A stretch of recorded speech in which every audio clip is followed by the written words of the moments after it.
ప్రభావతి అయితే వాళ్ళ ఫ్రెండ్ దగ్గర చాలా గొప్పలు చెప్తూ ఉంటుంది. అలా మా ఆయన నా కొడుకు హోటల్ పెట్టాలనుకున్నాడు, 2 హోటల్ పెట్టాలనుకున్నాడు, పెద్ద చెఫ్ అది ఇదని పెద్దగా మాట్లాడుతూ ఉంటుంది ప్రభావతి.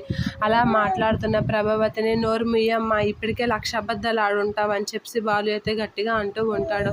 అలా అనగానే ప్రభావతి అయితే కామ్గా అలా చూస్తూ ఎలా ఉండిపోతూ ఉంటుంది. ఇక ఏంటి అనేది అంటూ ఉంటాడు. ఇన్ని అబద్ధాలు ఎవరు ఆడరు, పెళ్లి చేయడానికి ఇన్ని అబద్ధాలు ఆడాలా, అంత అవసరం మనకు లేదు అనేది అంటూ ఉంటాడు బాలు. అలా అనగానే ఏంటి ఇలా ఇన్ని అబద్ధాలు ఆడతారా, మీది అబద్ధాల ఫ్యామిలీయా, మీరింత కళ్ళబుచ్చి మాట్లాడతారా అని చెప్పి అయితే ప్రభావతిని అంటూ ఉంటారు.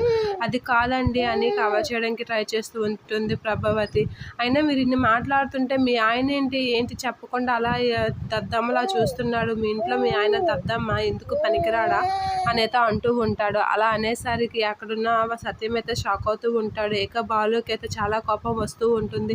పిల్లల్ని ఎలా పెంచాలో కూడా తెలియదు, పిల్లల్ని పెంచే పద్ధతి ఇదేనా, ఎలాంటి దద్దం ఏంటి ఇతను అని చెప్పి సత్యంని అయితే నానా మాటలు అంటూ ఉంటాడు. ఇక అతను అలా నానా మాటలు అంటున్న కాసి ఒకసారిగా బాలుకి కోపం వచ్చి ఆ టేబుల్ని తన్ని ఏంటి ఏం మాట్లాడుతున్నారు అని చెప్పి బాలు అయితే చాలా కోపడుతూ ఉంటాడు. ఇక ప్రభావతి అయితే షాక్ అవుతూ ఉంటుంది. ఏం చేస్తాడు వీడు, ఇంత రచ్చ చేస్తాడా ఏంటా అనేది అంటూ ఉంటుంది. ఇక బాలు అయితే వాడిని ఒకసారిగా కొడుతూ ఉంటాడు. అలా తన షర్ట్ పట్టుకొని కొట్టేసరికి ప్రభావతి అయితే షాక్ అవుతూ ఉంటుంది. ఏంట్రా ఏం మాట్లాడుతున్నావురా, మా నాన్న గురించి తప్పుగా మాట్లాడతావా, నీ అంతు తేలుస్తాను, మా నాన్న అన్ని స్మార్ట్లు అంటావా, మేము ఇక్కడే ఉన్నామనే ధైర్యం భయం కూడా లేకుండా మా నాన్న అనే స్మార్ట్లు అంటావా అనేది బాలుకి చాలా కోపం వచ్చి అతని మీద అయితే చూపిస్తూ ఉంటాడు. ఇక ప్రభావతి అయితే షాక్ అవుతూ ఉంటుంది.